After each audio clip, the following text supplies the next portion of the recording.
China ಕುತಂತ್ರ ಭಾರತದ ವಿರುದ್ಧ ಭಾರತೀಯರಿಂದಲೇ ದಾಳಿ.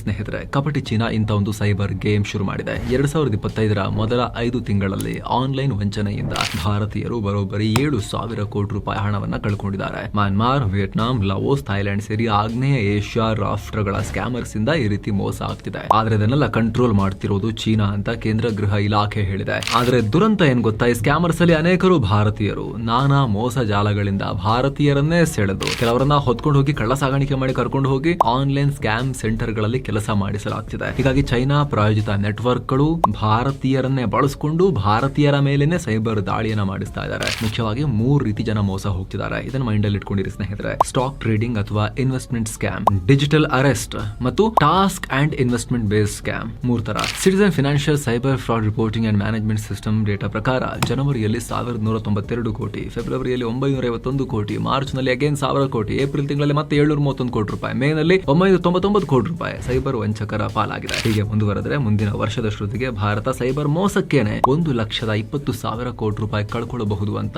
Indian cyber crime coordination centre ಅಂದಾಜು ಮಾಡಿದೆ. ಸ್ನೇಹಿತರೆ, ಇಂತಹ ಮತ್ತಷ್ಟು ಉಪಯುಕ್ತ ಮಾಹಿತಿಗಾಗಿ ಮಸ್ತ್ ಮಗ ಯೂಟ್ಯೂಬ್ ಚಾನೆಲ್ ನ ಸಬ್ಸ್ಕ್ರೈಬ್ ಮಾಡೋದನ್ನ ಯಾವ ಕಾರಣಕ್ಕೂ ಮರಿಬೇಡಿ.